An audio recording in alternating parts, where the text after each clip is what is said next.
Oje Jana Lai Janju Bado Nani Jasui Dagi Chini Gebe Sona Je Dola Benje Sanje Do Shudon Zoje Jana Lai Janju Bado Nani Jasui Dagi Jesu Jebe Dagi Dola Benje Sanje Do Oje Jana Lai Janju Bado Nani Jasui Dagi Chini Sonam Je Dola Benje Sanje Do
So, before the teaching starts, there is a tradition of reciting a praise to Lord Buddha stanza, which is a tradition originating from Lam Rim.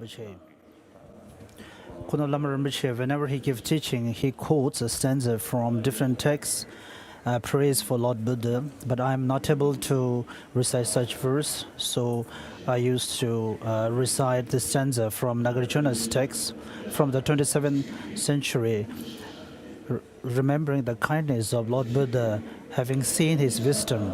So this verse, when I used to recite, since in the morning I wake up, due to the great compassion and eliminating all the delusions, then thinking about the delusions and which is the ignorance, which is the source of all the delusions, and I prostrate to the Gautama Buddha.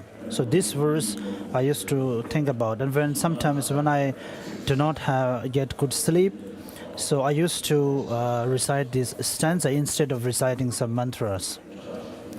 From one side, it is the unique beneficial qualities of Lord Buddha, and the stanza is also composed by Nagarjuna, which makes the stanza very unique.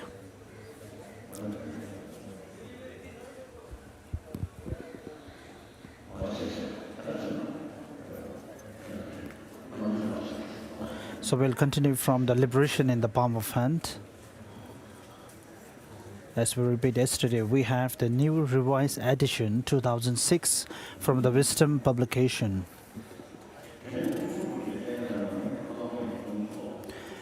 We're in the page number 113. Let us now turn to the arrangement of the symbols of enlightened Buddhist speech and mind. The Guru meditation deities, etc., must follow the same order of prudence as in the meritful visualization. However, you can depart a little from this order if the object will otherwise not fit in the altar. Some people think it more effective to pray to Dharma protectors, spirit kings, spirits of power, and the like. They give them a more prominent position than their Buddha statue. I've seen this many times. It is a sign that these people have not taken proper refuge. The act of taking refuge is not within their mind streams. Some people give prior to place to any statue made of gold, silver, or bronze. They put the clay figures at the end of the row. This is a sign they only regard these figures as a piece of property. It is also not right to arrange your religious paintings according to their age. Some people even hang their paintings on the curtains they use as doors. How could that be right? There are people who sleep with their feet pointing at the figures of the Buddhas and Bodhisattvas. This is being most disrespectful, a clear sign they have not taken refuge at all.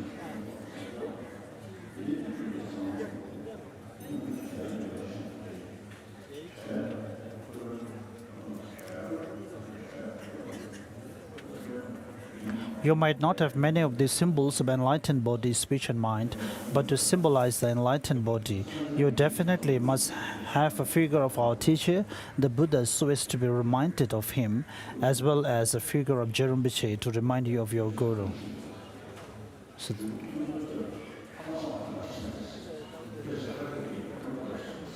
So the wind is blowing and taking away my papers.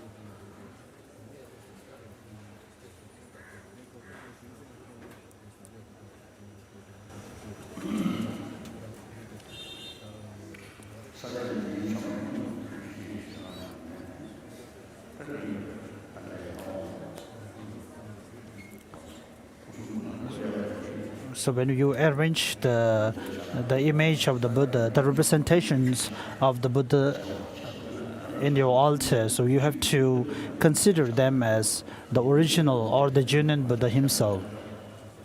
A short sutra or a copy of Lam Rim could serve as a symbol for enlightened speech.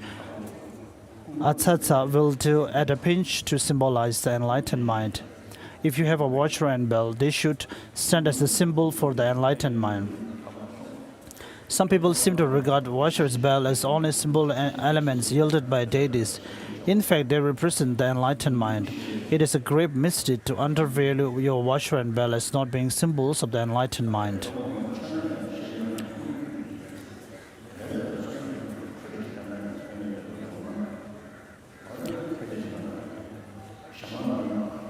I think this section is very clear in the Shaman Lam Rim. So if we get even a sense of anger or towards an image of a Buddha, then it could really destroy all the virtues that we have accumulated for a long time. So this is very powerful. So when we think about the accumulations for the three countless eons and the power of such accumulations, of course we know that we won't be encounter any kind of activities that we have not gained, but sometimes due to the power of the objects and power of one's object of worship, many things can happen. It is wrong to feel, I already know the figures in my room, what is there to look at. Every time you see them in the course of the day, you are instilled with exceptionally strong instincts. We are told it is 16 times more beneficial to look at a representation of a Buddha than to look at the real thing, as it says in the White Lotus Sutra. We're in page number 115. Arya Shariputra was a messenger in that past life. One night at dusk, he saw a temple and went inside to stay. He lit a very bright old lamp and started to repair his boots. When it was time for him to go to sleep, he saw the mural of a Tathagata on the wall opposite him and thought to himself, this is such an amazing being. Why not meet him in person? He made silent prayers, and they say he became a major disciple of Buddha as a result. We now see Buddhas made of clay, brass, and so on, but when we gain the single-pointed concentration called the stream of Dharma, we will see supreme Nirmakayas. And when we reach the first Bodhisattva levels, we will meet the Sambhogakayas in person. This is why it is so important to hold the attitude that Buddha statues are real Buddhas. Here, without deceit refers to an absence of two things: deceit with respect to the object being offered and deceitful motives. Deceit with respect to the object being offered means that some faulty action was committed while one obtained the thing to be offered. That is, either an 18 person obtained the thing by means of 5 wrong livelihoods, or a lay person obtained it through taking life, dealing out short measures, shortchanging, or some other evil means. It is better not to offer than to offer such things. The Sanskrit for offering is puja, which is the connotation of to please. So the offering you make must be pleasing to the victorious ones and their children. How could they be pleased if you offer these sort of things? All the same, if you have already obtained offering in these above ways, it is good to offer them as a means to purify the sin that naturally follow the act of acquiring these goods. Page number 116. Hinting is telling your behavior things like, the 5 wrong livelihoods are very extensively explained in the Precious Garland. So it seems there are a little bit difference in the explanation of these 5 wrong livelihoods that one present in the Precious Garland by Nagarjuna and here. Giving in order to receive is giving some trifle in order to receive something better. For example, you must take a ceremonial scarf or a brick of tea to your benefactor or anyone else for that matter, so that they will reward you or make an offering to your monastery on your behalf. In other words, you have gone to the expense of the gift as a means of getting something better in return. We call this baiting the hook nowadays and commit this wrong livelihood intentionally. But if you make a present to your benefactor sincerely and without this motive, it is not a wrong livelihood, even if they reward you. Exerting pressure on others means pestering someone for something they do not want to give you, or getting someone to give you something they were going to give someone else. Or you could indirectly ask for a gift by saying, my benefactor so-and-so gave me some tea and butter, which was a big help. But if you say these things out of sincerity, without any motive of receiving gift as a result, it is not the wrong livelihood of exerting pressure. Being on one's best behavior means doing whatever you like in the privacy of your own room, but acting like a good monk who observes all the rules in front of your benefactors in the hope they will give you something because of your disciplined behavior. But my own precious Lama, my refuge and protector, told me that if you do not have these motives and instead feel it wouldn't be right to upset this lay person and behave like a good monk, in contrast to the way you behave at home, you are not being on your best behavior. Another point, should ordained people such as ourselves break the restrictions pertaining to the 3 types of vows we have taken and obtain materials through selling things, there will be a heavier consequences than benefit if we use these materials in an offering. Deceitful motives means making offerings out of a desire for fame or to impress others. In other words, one's actions are tainted with bad motives. As Drogon Rinpoche says, even the offerings you make to the 3 jewels are done only to be seen by others. Page number 117. If someone were expected in your house today, you will sweep it out more conscientiously and put out more offerings on your altar than usual. You would also offer a butter lamp and fill the house with sweet-smelling incense. Investigate carefully your motivation and for those for whose benefit this respect is being paid. It is very difficult to tell whether the offering will benefit or harm you. Kishiben Gunkil was told one day that a benefactor was coming to see him. Kishiben set up the best offering to the 3 jewels he could manage. He sat down on his meditation mat and examined his motives. He saw that he had made the offering to impress his benefactor. He sprang off his mat and threw ash all over the offering, saying, "O monk, sit down and don't try to fool yourself." He left his offering covered with piles of ash. Page number 118. You must put the offering out yourself with your own hands. If you make your pupils or servants arrange the offerings, you will not receive any of the merits. When Adisha was extremely ill, he will offer water bowls, even though his legs are unsteady. People will tell him, "Oh Adisha, that's too much for you. We will put them out for you." Adisha's reply was, "So when I eat, shouldn't you be telling me, 'Oh Adisha, that's too difficult,' and eat my portion of food for me?" When the great Dharmaraja of ancient India practiced great acts of generosity, they would not delegate some minister or other official to distribute the gifts. Instead, the Raja will erect a pavilion and then sit inside, surrounded by piles of jewels for distribution, which he himself would personally hand out. This was called the extraordinary practice of generosity. So it is most important that we put out an offering with our own hands. You should also offer the first portion of your food, but only the best portions. You should not offer the withered parts of your vegetables, or if you are rich, the malty parts of your Tibetan tea. We tend to save the best butter and barley flour for ourselves and set aside the worst part, saying that's only for the offerings. Isn't that like sweeping away our merits? All the same, butter lamps are an offering of light, not of melted butter. So they say it is quite all right to offer slightly rancid butter.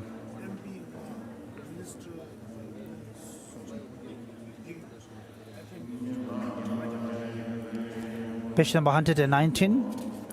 The 8 corresponding benefits are said to be the following. Your ethics will be pure because the water you offer is cool. Because it is also delicious, you will come to enjoy most delicious food. The lightness of the water means your mind and body will become fit. The water's softness results in a gentle mind stream. A clear mind results from the water's clearness. Its odorless will purify you of obscurations. And because the water does not hurt the stomach, your body will be free of illness. It is being easy on the throat means you will come to have pleasant speech. When Trubkang Geshe Gyatso first moved into a retreat house belonging to Sarachi College, he had very few belongings and provisions. He did not even have a set of bowls for his water offering. In order to make this offering, he had to give his own eating bowl a good wash and then pour his water offering into it. If he wanted to drink tea, he would first ask the precious 3 jewels for leave to borrow the bowl. He will then use it, and when he had finished his tea, he will rewash the bowl and make another water offering. You can mentally offer anything at all. It could be some of flowers, fruit, clear and cool water, and so forth. My one precious Guru told me you could also consecrate the offering by reciting the Dharani for the cloud of offerings. Offer them and then finally dedicate the virtue and so on. Refer to Tridakpa, Sebel's biography on the practice. In any case, your faith is the main factor, not the things you offer. Page number 120. If all you have for offering are finger-sized ritual cakes and half a stick of incense, do not underestimate their worth. You will increase your merits if you offer them. Later, this merit will bring you materials to make much grander offerings.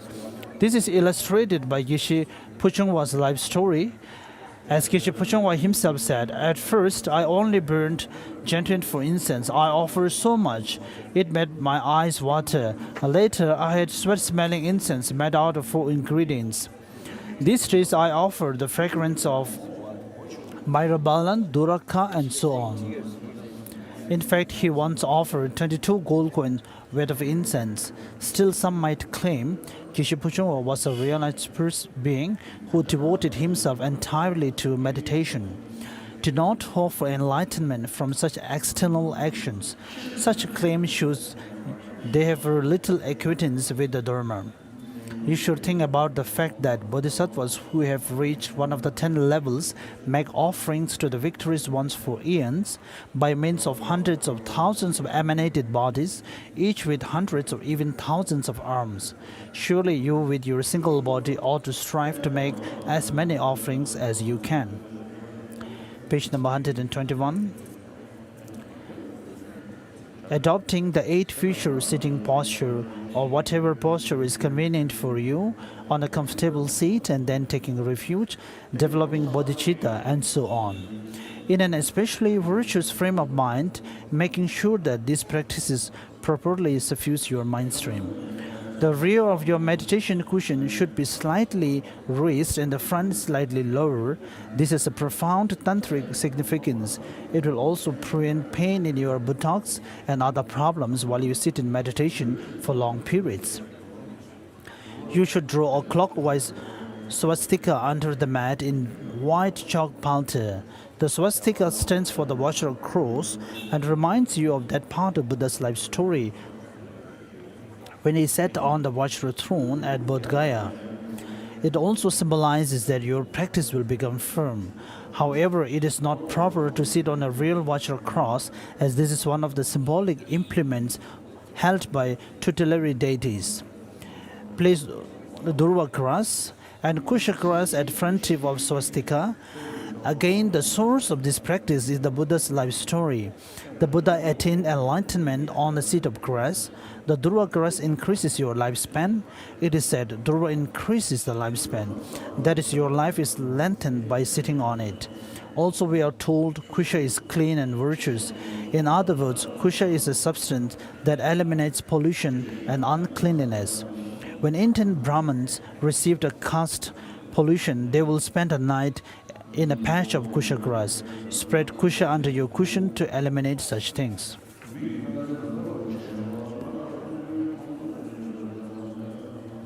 Page number 122.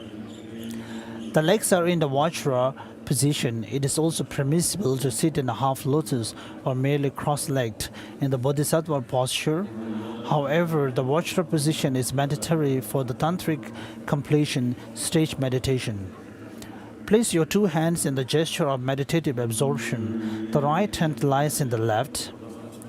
The tips of two thumbs touch it about navel level. Your back should be straight with the vertebrae as straight as a stack of coins. We are told that energy wind channels are strengthened when the body is straight, strengthening the energy winds flowing through them, making the mind more amenable.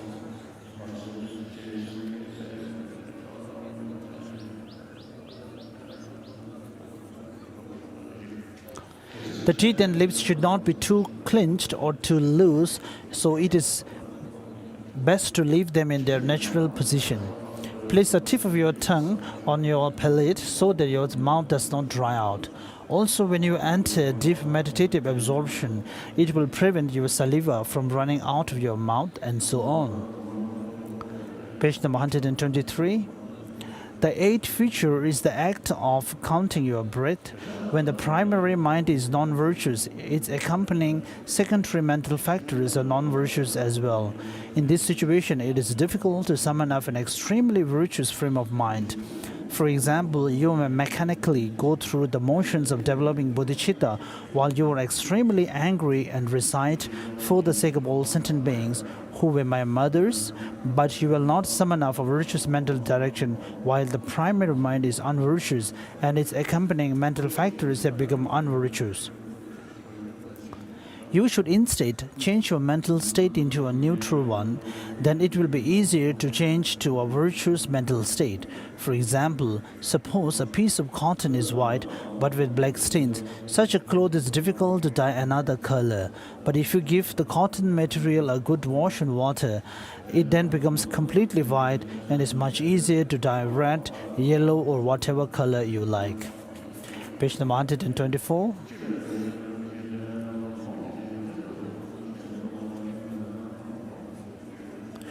You may not have to count your breath, but you must nevertheless summon up a virtuous mental state at the beginning of your meditation session. When you commence any virtuous practice, it is vital to set your motivation correctly at the start. Great Tsongkhapa wrote his question on the greatest altruism of all, in which he indicates a number of things to the meditation masters of Tibet. One of the questions was, what is as important at the start of a meditation as the words in Sanskrit?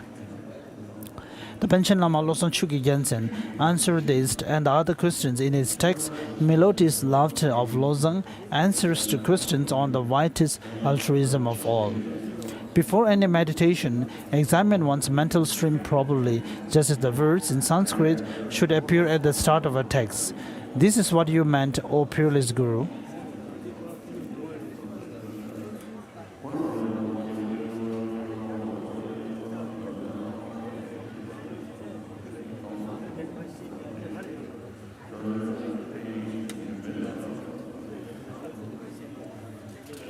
Page number 125. In other words, if you are motivated by delusions,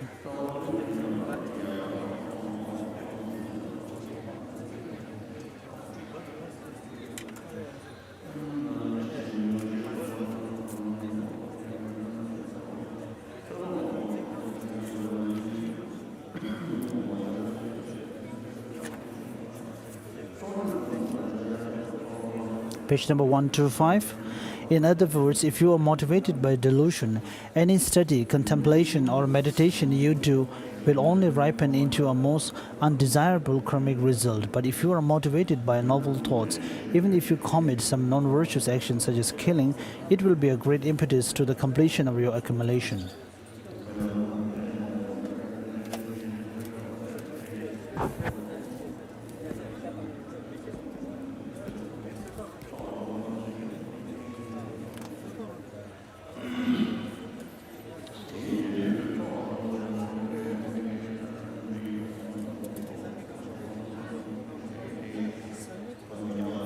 Page number 126. The Brahman lost his temper and said, "If I had the chance, I would cut off the heads of all the Shakyamuni's holy men and leave them to rot on the ground." The Kshatriya had developed faith in because he had received so much food. "If I had the means," he said, "I would like to give Buddha and his Sangha food that tastes 100 different ways every day." They've been walking while they talk to each other, and by now they have reached the city of Saravasti. They took a nap in front of a tree. A runaway cart passed by them, and its wheels cut off the Brahman's head. At the same time, a merchant died in Saravasti. He had had no son, and all the free men of Saravasti met to decide who had the greatest merit for the person who met the merchant's heir. They found the Kshatriya asleep. He was always in the tree's shadow, even though the other tree's shadow had since moved. They made him head of the merchant. The Kshatriya was as good as his word and made donation to Buddha and Sangha. He listened to the Dharma and came to see the truth. As it says in that particular sutra, the mind takes precedence over other things. The mind works quickly, it is paramount. However poison is the mind, anything one says or does will follow suit and will begin suffering. Like the head severed by the will, however pure is the mind, anything one says or does will follow suit and will beget happiness. Page number 127. The difference in our motivation makes an enormous difference to the sort of virtuous karmic results we will receive and to the measure of strength of these results. Suppose 4 persons are reciting together the praise of the 21 Taras.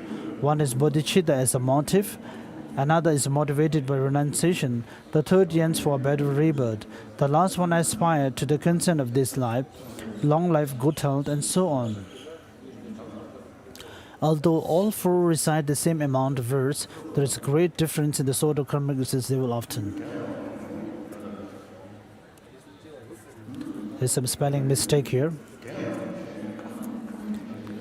Second person's recitation was done in concert.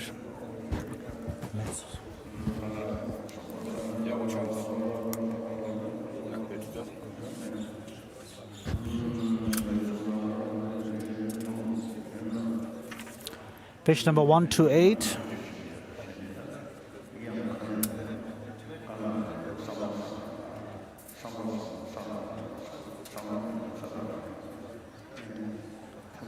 The meditator's motivation also determines whether the meditation will have any point. This, in your study, contemplation and meditation, your practice of sadhanas, your generosity with offerings, praise and gifts and so on, if you do not adopt the right motives to practice virtue, be it large or small, the entire practice will amount to nothing. You must therefore be serious about adopting the right motives at the outset. Further, as this is Mahayana Dharma, mere virtuous intentions are not sufficient. Please turn off the fan.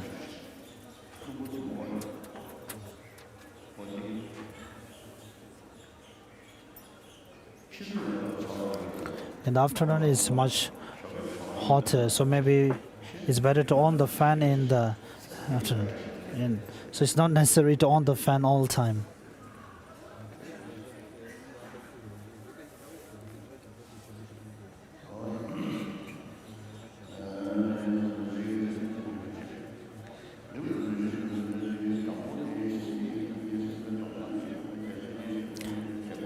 If your bodhicitta is unforced, it will develop of its own accord, and you will not have to do the following.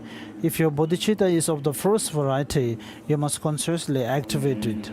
Your mind will not change its course if without any further preparation you merely recite, for the sake of all sentient beings. Instead, you should begin with something like, I have obtained the optimum human rebirth, and end with, I shall meditate upon this discourse on the stages of path to enlightenment. I dealt with this a few days ago. In other words, you should walk your way in an orderly fashion from the subject of the difficulty of obtaining the optimum human rebirth to the section on the development of bodhicitta. Your mind will then be transformed. Page number 129. So while in this especially virtuous mental state, you should now take refuge and generate bodhicitta. But take care, I am combining 3 Lam Rim texts in this discourse, and you must not get confused, for each text has its own version of the preparatory rites, the refuge visualization, and the merit field. It is current practice to use the preparatory rites according to the southern lineage vision in assemblies because of its convenience. However, you ought to use the swift path version in your daily recitation. To take refuge, you first have to evoke the refuge visualization. The swift path version of this visualization goes as follows. Visualize in the space in front of you a huge and precious throne supported by 8 huge lions. If you situate the throne too high, your mind will become too excited. If it is too low, you will become too dull.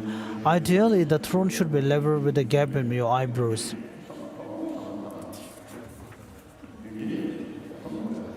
So these are all practices that we need to undertake daily and contemplate on. So if we do not have the experience based on our daily practice, then of course all these teachings will be just a kind of the sake of reading without having any practice. Page number 130.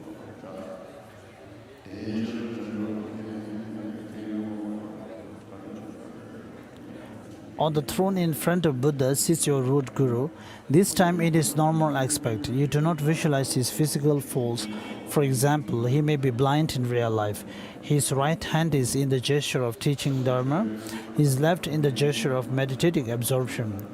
A life-giving initiation vase, full of nectar of immortality, sits on the palm of his hand.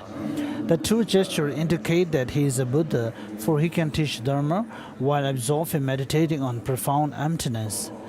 The teaching Dharma gesture also encourages his disciples to study. The meditative absorption gesture encourages them to put their studies into practice. Great Tsongkhapa said, the main obstacles for the fortunate in their practice of the path to liberation are delusion, which defeats the mind, and yama, which defeats the body. Page number 131. In this visualization, your gurus who are still alive sit on cushions. Those who have already died sit on lotuses and mundigs. We shall be using the term the 5 sets of gurus because the gurus in this visualization sit in 5 groups. The other figures of the merit field, from tutelary deities to dharma protectors, surround these gurus. These other figures are on the largest throne. In my own precious guru's oral tradition, the meditation deities are positioned around the 5 sets of gurus. This follows tutor Sechokling Rinpoche's practice. The deities of the innermost circle are of highest Yoga Tantra. They are surrounded by the Yoga Tantra deities. Then come those of the Charya Tantra, and finally the Kriya Tantra. So there are 4 concentric rings of deities. Chusang Lama Yishigombo put the 4 types of deities in the 4 cardinal directions. Highest Yoga Tantra in front, Yoga Tantra to the central Buddha's right, and so on. Owing to this arrangement, in drawings of Chusang's version of the merit field visualization, only the highest Yoga Tantra deities are visible. In any case, the meditation deities are surrounded by the Buddhas taking their supreme Nirmakaya form. Prominent in this group are 1,000 Buddhas of this fortunate eon, the 8 Tathagatas, the 35 Buddhas of confession, and so on. The point of doing this is as follows. There are in general infinite numbers of Buddhas. However, we have the strongest relationship with the Buddhas of this fortunate eon. We are told that prayers to the other 7 Tathagatas made during the reign of teachings of Shakyamuni Buddha will succeed. The 35 Buddhas of confession have great powers to purify sins and broken vows.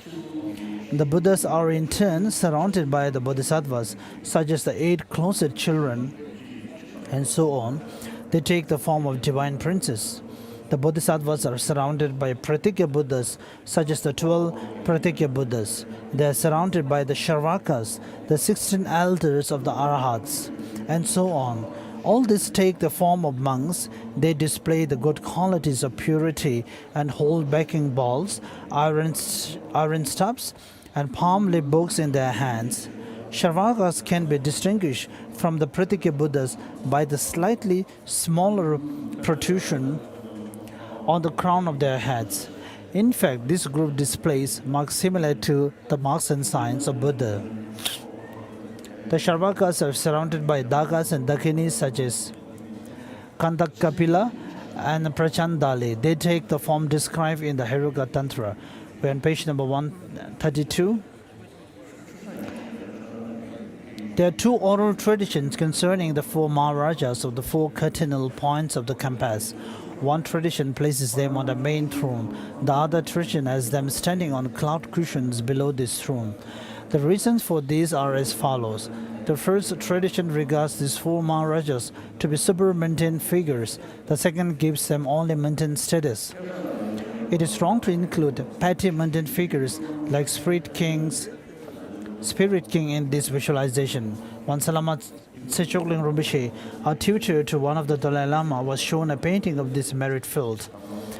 The artist has drawn a Spirit King among the protectors. Rinpoche pointed a finger at it and said, if only he had painted a wish-granting jewel there instead. Visualize loose-leaf books on the Dharma in front of each of the figure in this refuge visualization. The books are by nature the jewel of realized Dharma, but take the form of books, that is, the transmitted Dharma. The books are wrapped in water silks with brocade bookmarks. Visualize this. These books are teaching you Dharma.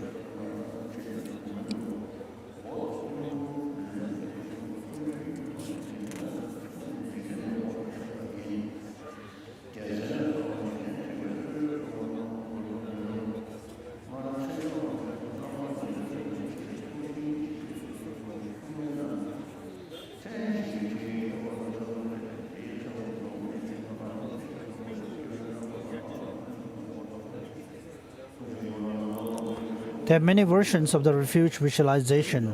One tradition has all 3 jewels embodied in one figure. Other versions have various figures standing on different horizontal levels. However, the above description has all the necessary symbolism that relates to 3 jewels. But note, this visualization is not 2-dimensional like a painting. Nor are the figures solid like clay statues. They are rainbow bodies, whose nature is clear, bright light. They are there in person and radiate brilliant light. In the transmission of the Vinaya, we find 3 similes in praise of the enlightened body. Page number 133. The figures are also debating the Dharma among themselves. In fact, there is a great deal of activity going on. Some of them are arriving while others leave to pray from various texts. There is much coming and going, rather like people on royal business going back and forth through the gates of a king's palace. The figures from Shakyamuni Buddha to the Maharajas are sending out emanations for the sake of sentient beings, while other emanations are returning to them. Each pair of these figures is also a Buddha field, and so on. The visualization must be as detailed as you can imagine. You should also think that the figure in this merit field are extremely pleased with you. As Drukang Gelek Gyasu says, you don't usually do the things the victorious ones and their children tell you to do it. Instead, you do the things they tell you not to, so they have no occasion to be pleased with you. But now you are doing a little to please them. Suppose a mother has a son who continually does only bad things. If he does something good for once, it pleases his mother more than anything else could. We also continually do only the wrong things. But here we are attempting to meditate on the Lam Rim. This pleases the victorious ones and their children more than anything else could. Page number 134. Third para. They say that when you recite the fourfold refuge formula in public ceremonies, you should repeat it in sequence. That is, I take refuge in the Guru, I take refuge in the Buddha, I take refuge in the Dharma, I take refuge in the Sangha, I take refuge in the Guru, and so forth. But when you are taking refuge during your meditations, you should repeat each part of the formula a number of times on its own, so that the refuge visualization will appear more easily. So when you are repeating, I take refuge in the Guru, you focus your attention on the 5 sets of Gurus and take refuge while the purifying nectars descend from them. Suppose you are going to recite 1 rosary's worth of this part of the formula.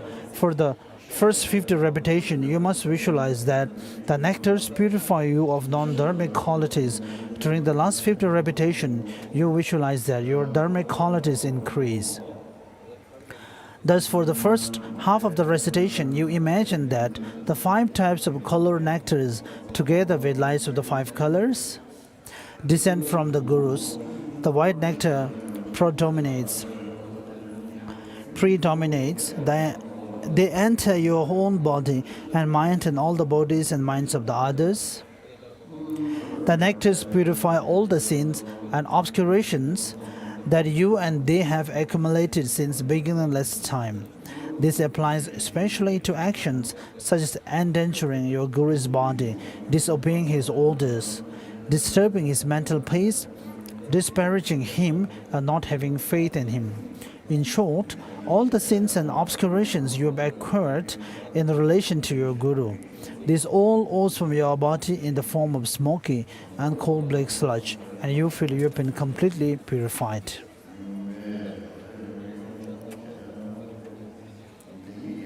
Page number 137. In the second half, the part where you increase your good qualities, imagine that the 10 powers, the 4 fearlessnesses, and the 18 unique qualities take the form of descending nectar. The rest is the same as above.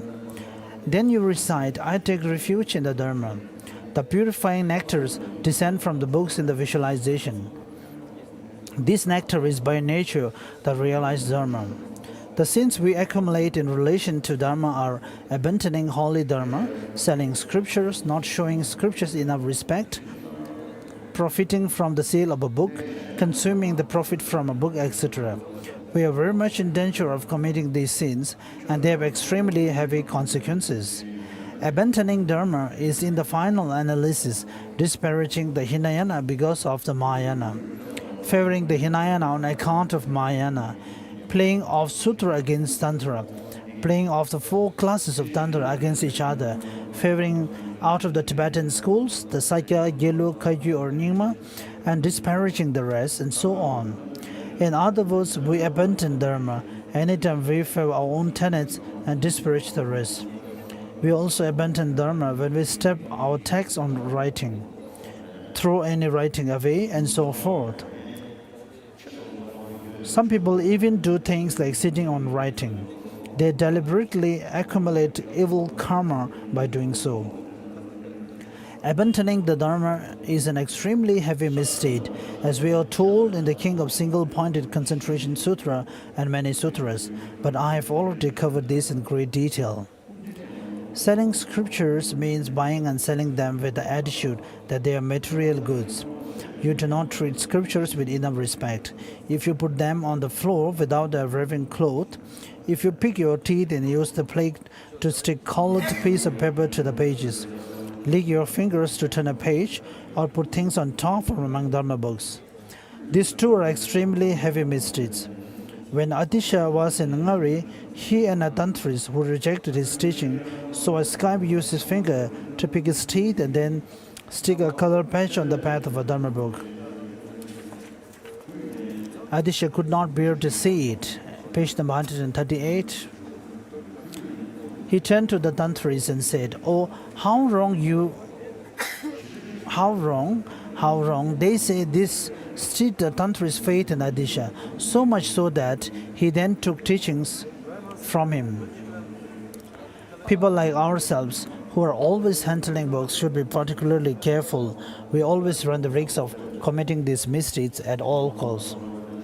If you use a thing bought with the proceeds gained from selling a book, you have consumed the profit.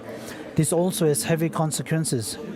The fifth of the seven Shambarimbiche, Hyunten Kesamba, was a great adept in Avalokiteshvara Tantra. His benefactor, a layman, ran short of money and sold a set of 100,000 verse Perfection of Wisdom Sutra. What's the time now? It's only 10:30 now.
So Arya Sangha consists of people who directly perceive emptiness. It's page 939 in the new edition.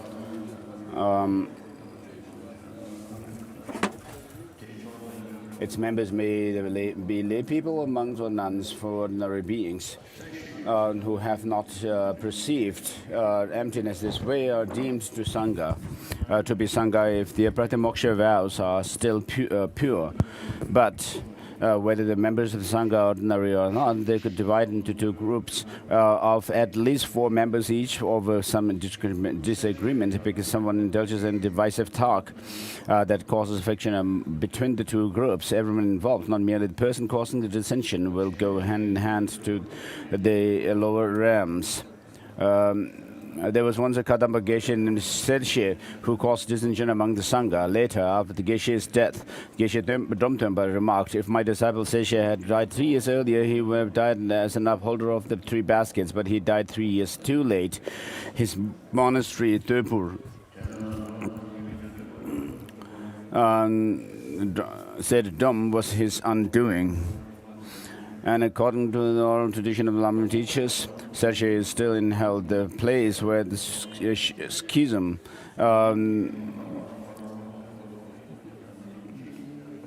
is committed, is also said to be scorched by the sin. Other people will not be able to develop realization at that place, even if they practice there for 12 years. Hostility and or attachment can divide the Sangha into cliques whose members think in terms of us and them, and if only there were more people on our side. I think this is the main cause of friction. If the members of the Sangha do not get on reading, study, contemplation cannot flourish, nor yet the dhyana concentration states that they could use to abandon manifest delusions. The worst damage such friction can cause is bringing the teaching into decline. One sutra says, "Harmonious Sangha is happy. The asceticism of those in harmony is easy." This quotation tells us, in other words, that the main thing members of the Sangha must do is get along. Stealing offerings made to the Sangha is misappropriating the Sangha's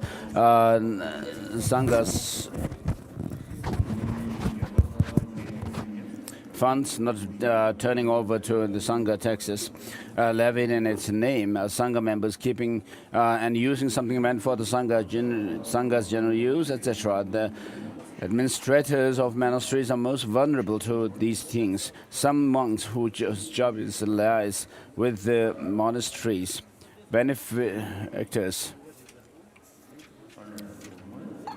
act as though they are more concerned for the benefactor, and so might tell him, we don't need to all of these. This is an act of depriving the Sangha. Depriving the Sangha of even a slice of butter. Slice of butter is stealing from the mouth of the general community. It is a cause for being born in the hell without respite. Other forms of embezzling from the Sangha result in rebirth in the surrounding hells. This is illustrated by the story of Arya Sangha Rakshita. While returning from a visit to the Naga regions, he saw some beings in an occasional hell by the ocean shore. These hell beings took many shapes and forms. Some looked like rope, some like clay pot, others like brooms, pestles, pillars, walls, and even a water pipe. They were all wailing and making heart-rending moans. Sangharakshita later asked the Buddha what was the karma that ripened these results. The Buddha told him, following the hell creatures who were like ropes and brooms were once people who withheld ropes and brooms from the Sangha when the teachings of Kashyapa Buddha were still in existence. The ropes and brooms were meant for the Sangha's general use, but these people set them aside for their own personal use. The creature who looked like a clay pot was once a lay helper of the Sangha. He was boiling up some medicine in a clay pot, and some monks made unpleasant remarks to him. He lost temper and broke the pot. This was the result of that action. The puzzle creature was once a monk.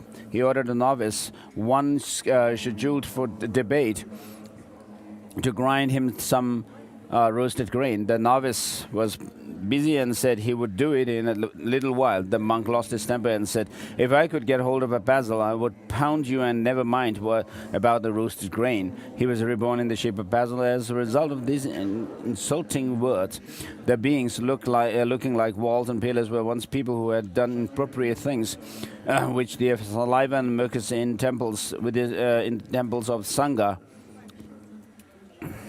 The creature who looked like a water pipe had tiny waist. This was the ripening effect of the following karma. He used to be a contractor who stopped the Sangha by not distributing the supplies meant for the summer until the following autumn. Thus, if you take something belonging to the Sangha without permission, even so much as a stick from the Sangha's wood pile, you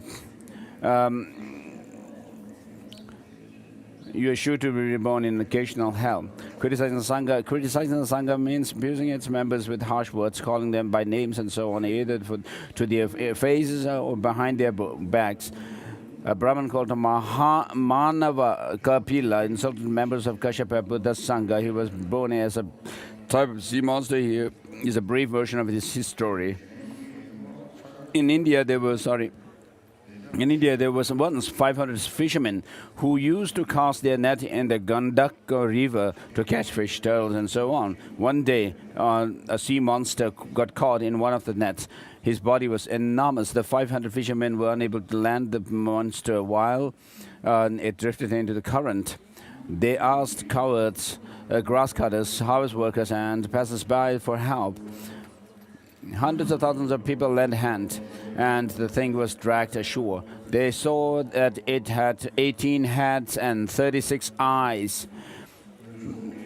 Among the crowds were 6 Tirthika teachers and other such people. Buddha, who can perceive anything regardless of when it happened, went there to make a pronouncement concerning the laws of cause and effect. He was accompanied by many monks of his Sangha. Scoffers said, the holy man Gautama claims to be above such vulgar spectacles, yet here he comes. People who believed in him said the Buddha is above such things. The Buddha will take this opportunity to teach some wonderful Dharma to the people here. A throne was set up, the Buddha sat on it, surrounded by his retinue. He blessed the monster so that it could recall its past lives and understand human speech. Buddha then said to it, you are Manav Kapila, are you not? Yes, it said, I am Kapila. Are you undergoing a ripening of some misdeed of body, speech, and mind? I am.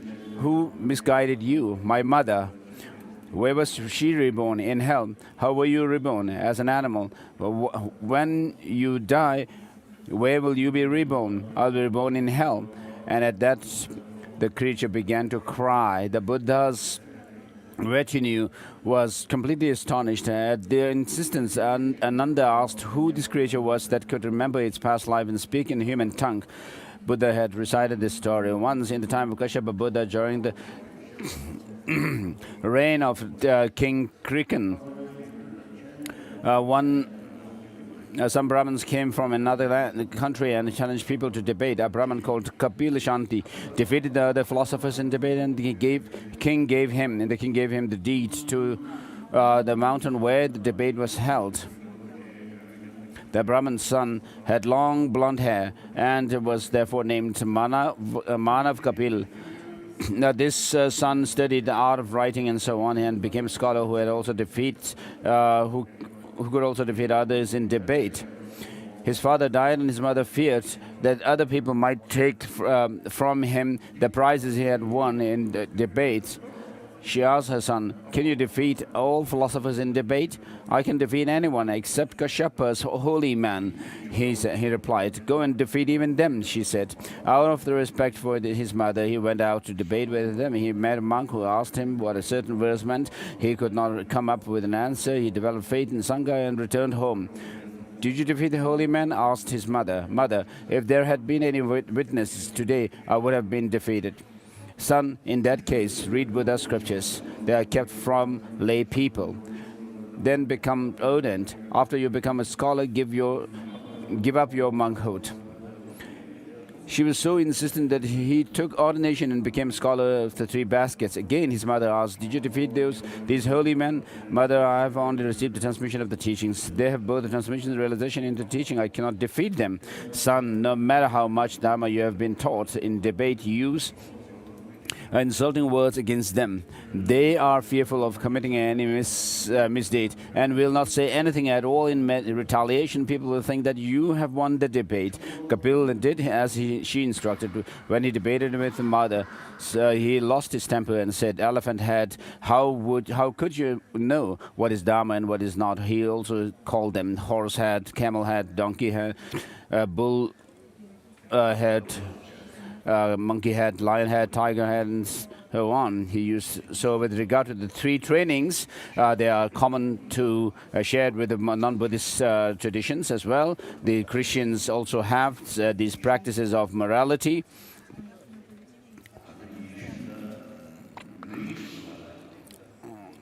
In some way in Greece, I've heard that there's some Orthodox Christians who do some meditation. I don't know the details. The non-Buddhist traditions of India have meditation. They have the practice of morality, meditative concentration, and also vipassana and wisdom. And so they have the mundane vipassana. And so this means they have the 3 trainings. But in the Buddhist 3 trainings are called the higher trainings, and this word higher is applied, and it has this reference to the understanding of emptiness, the view of emptiness. And so with the qualified by this understanding of selflessness, when you do the practice of morality, then the morality becomes the higher morality and training of morality. And similarly, it is the case with concentration. And then with regard to wisdom, the training of wisdom, it becomes higher wisdom when it is imbued with this understanding of selflessness.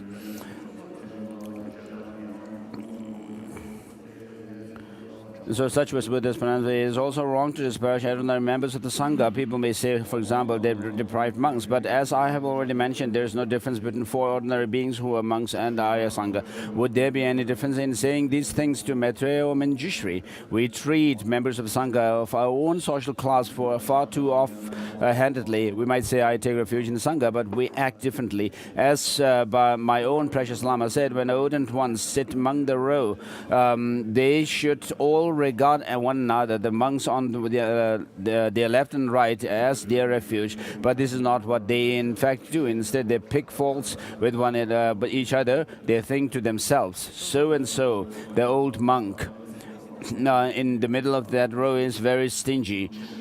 Such and such, the monk behind him is even worse, such a foul temper, and so on. They think every member of Sangha has this and that fault, and taking a cynical turn in their mind stream, they conclude none of them are better than me. But the formula, I take refuge in the Sangha, applies to the whole Sangha, to be found in the 10 directions. Perhaps you ought to compose your very own refuge formula. Might I suggest, I take refuge in the Sangha, except for this person, that person. Lama Konchokya and Yanlak said, whenever you see your true friends, the Arya Sangha, remember they are true friends to help you on your way.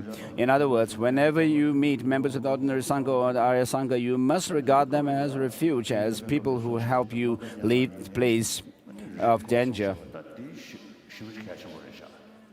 So what is taught in the Abhisamaya Alamkara and Mahayana Uttara Tantra about the Buddha nature, these are very important. When we talk about becoming Buddha, we cannot talk about some inanimate object becoming a Buddha, but someone who has this experience of mind to become enlightened. And so, as the Mahayana Uttara Tantra says, everyone has the enlightened activities of the Buddha always radiate towards sentient beings, and the sentient beings have this Buddha nature within them. And their empty nature of the mind and the Buddha's empty nature of mind have no difference.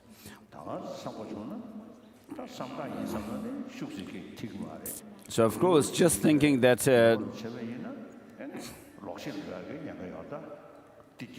so you have to be very sure about visualizing yourself as deities. If you just think, oh, I am a deity, it doesn't really work. If you, if you just pretend to be, visualizing yourself as a deity, then it will not be. You will not be able to see yourself as deity. And if actually you, while remaining this ordinary being, think that you are a deity, that doesn't work either. So you have to. Jesab Rinpoche, in one of his texts, says that just while actually keeping this solid, the ordinary perception solidly there within yourself, still thinking that I am a deity is actually a wrong perception, a mistaken perception. So you have to do practice of emptiness, and from within that meditation you have to arise into the deities. And so I take refuge in the Guru, meditation deities, and the 3 jewels accompanying this with the visualization of descending purification nectar. We are told the visualization of descending purification nectar is tantric tradition. The descent of purifying light rays is sutric. The purifying nectars can descend in 3 ways. They can come to you within a tube of light. They can come down, wind down around rays of light, or they can descend in heavenly rain. Next, you recite an ornament. Recite, until enlightenment I take refuge in the Buddha Dharma and the Supreme Assembly. With the merit I earn through generosity and may I gain Buddhahood for the sake of all beings. I take refuge in the first part and develop your bodhicitta further when you say, with the merit I earn through the generosity and so forth, things to yourself that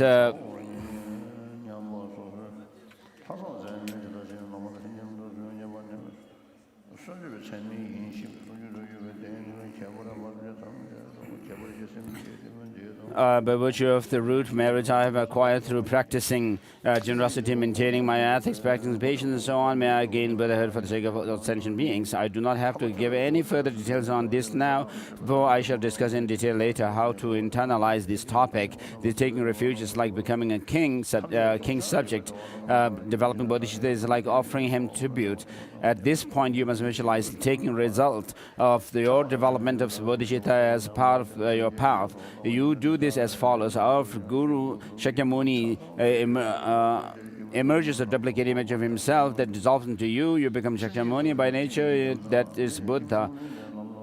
Countless Shakyamuni Munis emanate from you and dissolve into sentient beings who also become Shakyamuni by nature. They too are now Buddhas. Rejoice and feel. When I develop bodhicitta, I thought to myself, I will lead all sentient beings to the state of Buddhahood. Now I have achieved my aim. This visualization simulates the result of developing bodhicitta, that you have been completely successful in the tantras and the mandalas. Performing this visualization has corresponding benefits, and it also contains all the distinctive, profound key points to be found in teachings, like shaking the depths of samsara or purification of 6 types of sentient beings and their abodes. Next, you meditate on the 4 immeasurables. Thing as follows. But I'm actually unable to take all sentient beings to such a state. I can only do this in my visualization. So what is to blame for this? My feelings of attachment for beings on my side and feelings of hostility for those on the other side. How welcome it would be if all sentient beings remained in a state of equanimity, free of feelings of intimacy or distance, detachment or hostility. May they come to this state. I will bring them to this state. May I be blessed by my gurus and deities to have the power to do this. So as I remember, it is not easy. Kyutum Nosang Gyatso became enlightened in one lifetime. For over 40 years, he actually remained as a hermit and meditated in the hills. And then the first Dalai Lama, Ganden Trupa, and him were the teacher and disciple. And so, with regard to finding the view of emptiness, the second Dalai Lama actually was influenced by Kyutum Nosang Gyatso. And he has written, the second Dalai Lama, Ganden Gyatso, has written that the Kyutum Nosang Gyatso was to become enlightened soon.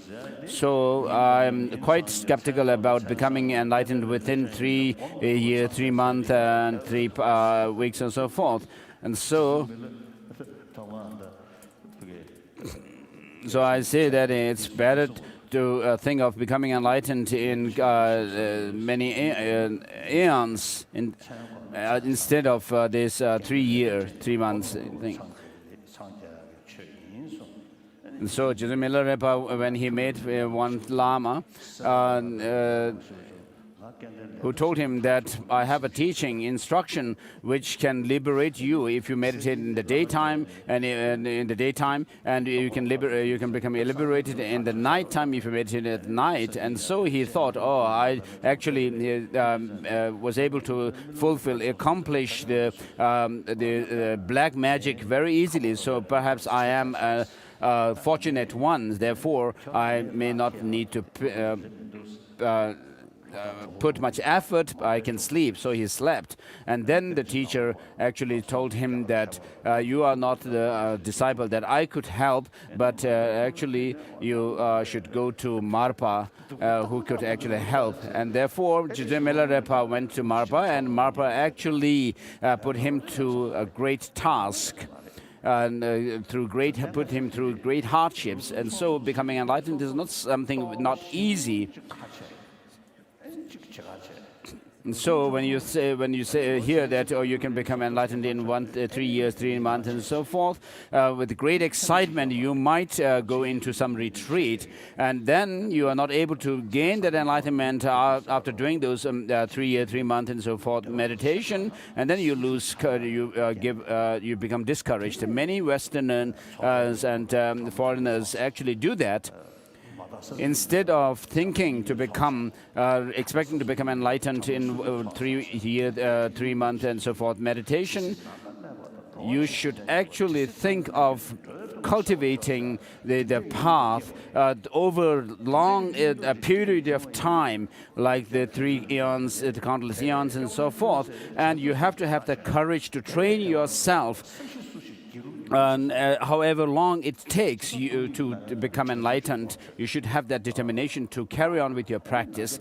And then, with regard to the bodhicitta, as Shantideva has said, which intelligent one would actually become despondent and think to ride on the horse of bodhicitta, which leads you from happiness to happiness.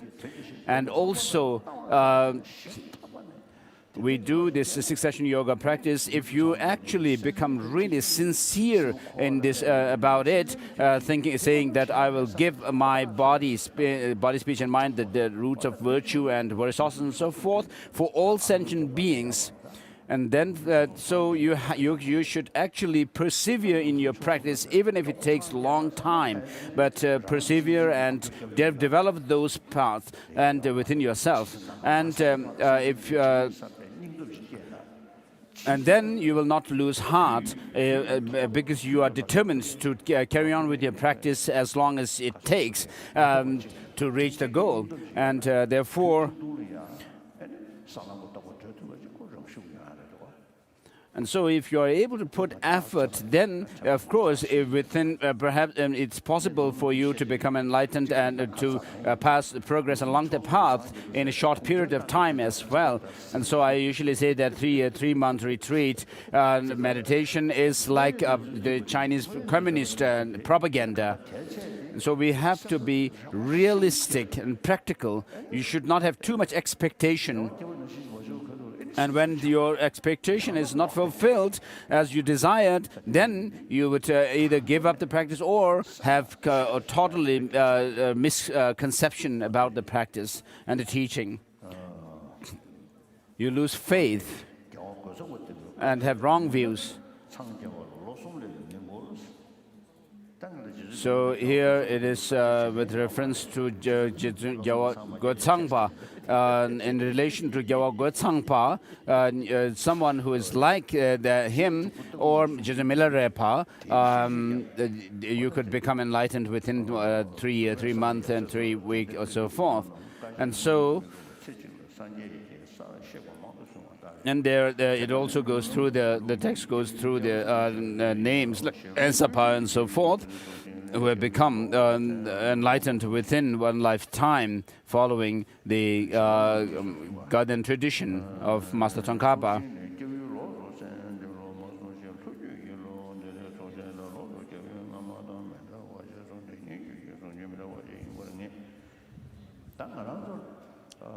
So now we are at a point which talks about the visualizing the merit field.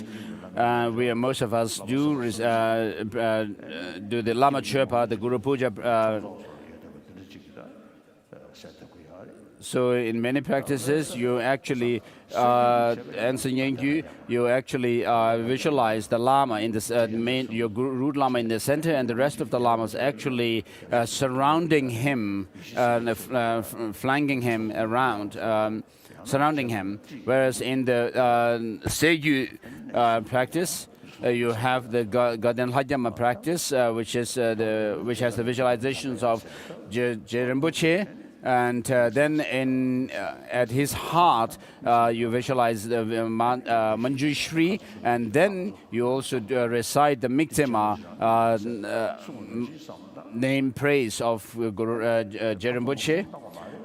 And so there's no need to visualize so many deities, but to have your Lama who embodies, who you should perceive as embodying all the objects of refuge.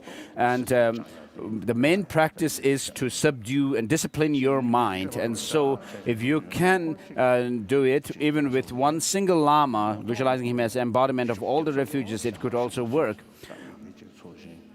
So if you have too many deities in your visualization, perhaps you may not be able to focus on the main practice itself. Your time would be spent more on thinking and spending on identifying each of these deities and lamas and so forth, and so their features and so forth as well.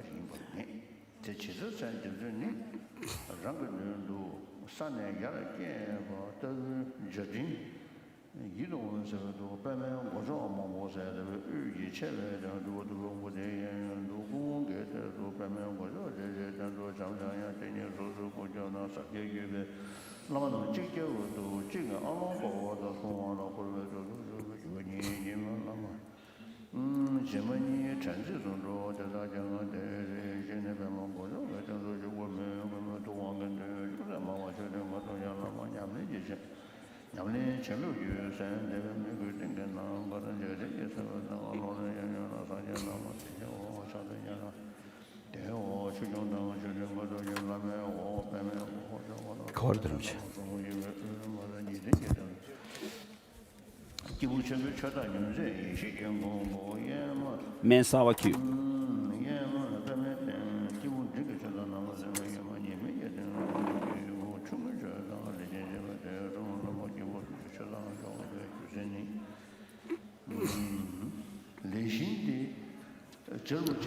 So with regard to the Dharma Raja, is called the Karma Yama. Mainly Rinpoche's practice is based on the inner Karma Yama. And he wrote this praise called Kyangkumma, which is actually a praise to the inner Karma Yama.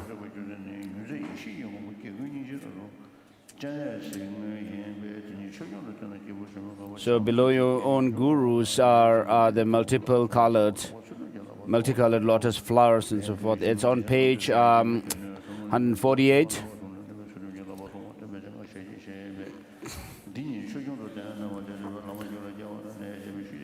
And on the central flower stands 600-armed Makala upon our Sundays. He is his Kulajana form. He is the Lord of Dharma of the great scope.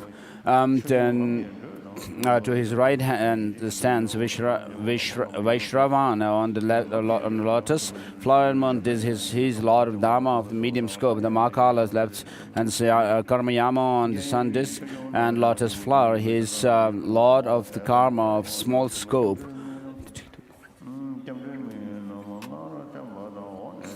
The reasons for taking them as Lords of Dharma are of the three scopes of these.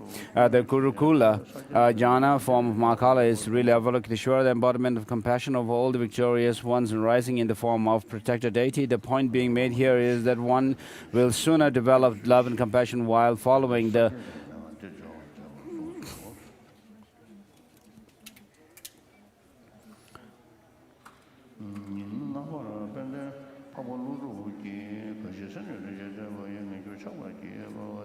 And so we are on page 100, day 5.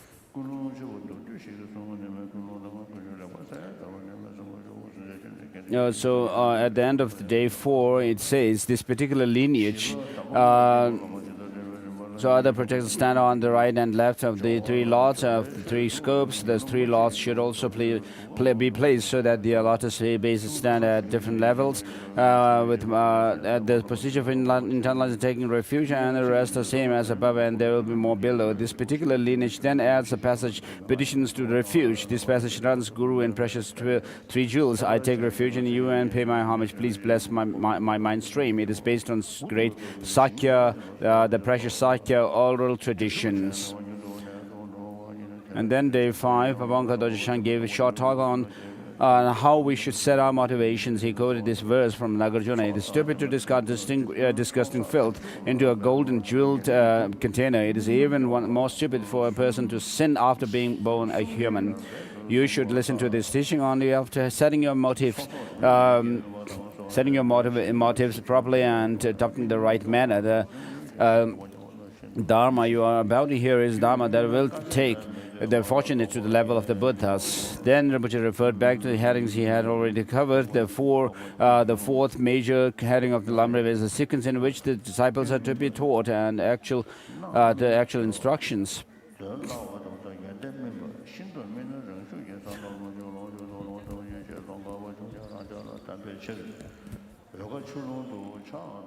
This heading has two subdivisions. The first of this tells how to devote yourself properly to spiritual guide. There are 6 preparatory rites that have already have to be followed in this particular practice. I have been teaching these 6 preparatory rites in concise discourse. And so when Master Tsongkhapa was actually being successful in his study, and so Manjushri told him that mere study will not give you realizations, but you have to actually become a hermit, and so you should go.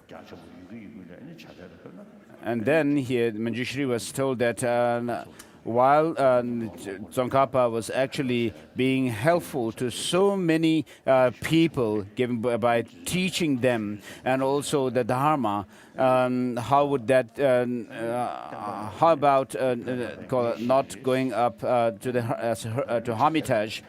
And Manjushri said whether he would be beneficial to the Dharma and sentient beings or not, I would know it, and therefore he must go to up to the hills. And then at that time, Ganden Jangtse was taking only juniper seeds for his meals, diet. And Rinpoche took some tsampa to the point that the tsampa was just enough to last during his retreat. And Ganden Jangtse, because of taking these juniper seeds as his meal, he was known as the Lama Shugdukpa, the Lama who took the juniper seeds.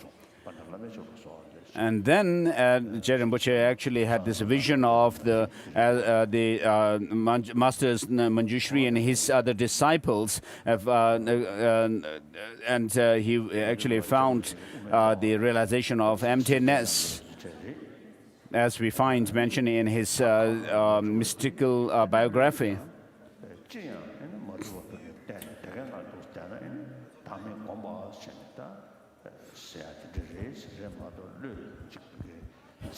And so, in the earlier on, before that realization, Master Tsongkhapa had actually said that when your mind is just settled on no thoughtlessness, then that is when you actually have found the view of emptiness. But later on, when he actually asked Manjushri which Madhyamaka view he has, the Savatantrika or the Prasangika, Manjushri said, none of these. And then Manjushri gave some very terse teaching, and Master Tsongkhapa said, I don't understand what you are saying, I can't comprehend your words. And Master Manjushri told him, it doesn't matter, you go to meditation up in the hills, and then you will have the conditions for realizing emptiness in time. You'll meet with the right conditions. And therefore, in his 3 principal aspects of the path, Master Tsongkhapa says, when you destroy all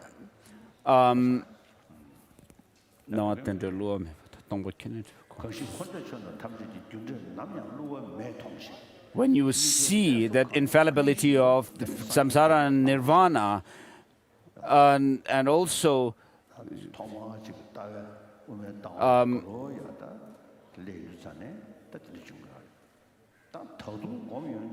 And then you actually are able to destroy objectification of things.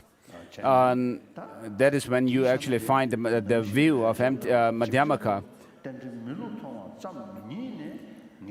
And then he makes a distinction between finding the view of Madhyamaka and actually being able to be decisive in this in terms of completing his analysis of emptiness. And then Master Tsongkhapa later on in the text says, in the three principal aspects of the path, when you don't have to alternate between the appearance and the emptiness, it's no sooner you think about the emptiness, your mind switches also to the conventional and so forth. Then you have actually completed your analysis. And so Master in the vision of Master Tsongkhapa, where he was said to have seen the 5 masters of India, Nagarjuna and so forth, the 4 of them are called same, but there's a version which says the 5th one is either Bhaviveka or Buddha Nagabodhi. And so, Master Tsongkhapa also had this vision of a bluish pandita with a text in his hand, touching it on his Tsongkhapa's hand. And so, Master Buddha Palita, it's on.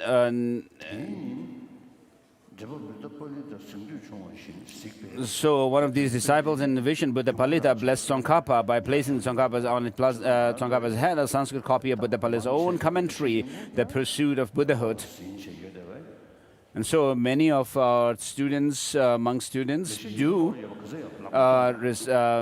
memorize different texts.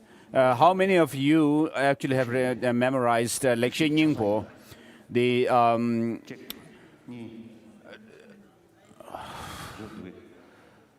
essence of true eloquence, differentiating between definitive and provisional teachings of the Buddha? And so, raise your hands, he's on it.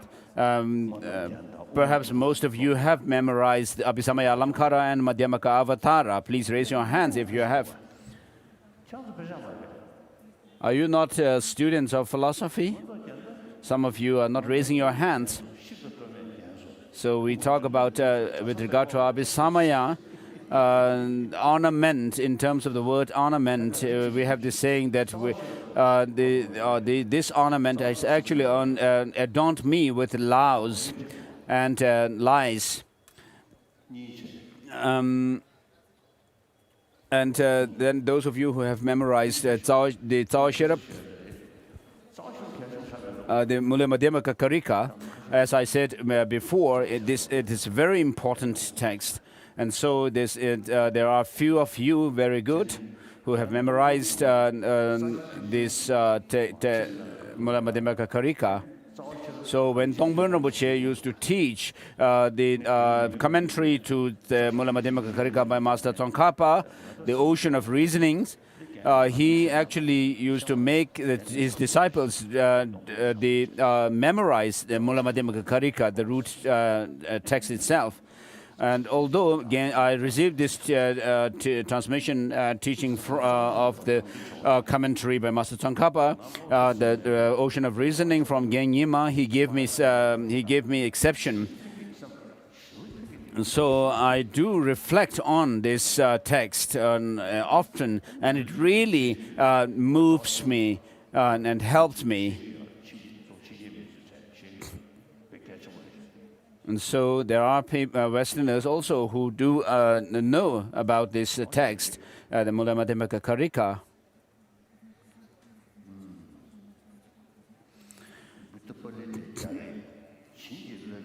So Buddha Palita blessed Tsongkhapa with a copy of Sanskrit, copy of Buddha Palita's own commentary, The Pursuit of Buddhahood. So in the 18th chapter, where it's Mula Madhyamaka Karika, the commentary of Buddha Palita has a commentary to the verse where it says, if the Tathagata were the aggregates and so forth, at that point, in relation to that point of the commentary, Tsongkhapa, that day, Tsongkhapa had a desire to read this commentary and to common appearances while going over the 18th chapter. He developed realization into the stainless view of the Prasangikas. How many of you have actually memorized the second chapter of Pramanavartika? Raise your hands. There is one, and another one, a second one. I had read this commentary many times before, but to common appearances, this time his mental stream was ripe for this kind of realization. And so there are, I think, 3 or 4 of them who raised their hands. So that's very good. Very good. As Gungdan Rinpoche had said, you have to rely on the words for meaning. So without memorizing the classic text, but just being able to recite it and kill your day will not do. And so we have this marvelous tradition of memorizing the root text and then reading the commentaries word by word, and then also analyzing the text, the meaning and so forth through debate and logic in the debating courtyards. So there are many such incidents in life stories of other saints. Tenzin Gyaltsang is one of the lineage gurus of this Dharma. One day he was about to go to Drungpa village in Dakpo for reading of the scripture in somebody's house. He asked Gyaltsang Khedo to give him a book to take to read. He was given a copy of much-loved Kadampa anthology, which contained a virtuous song based on the mind training practice.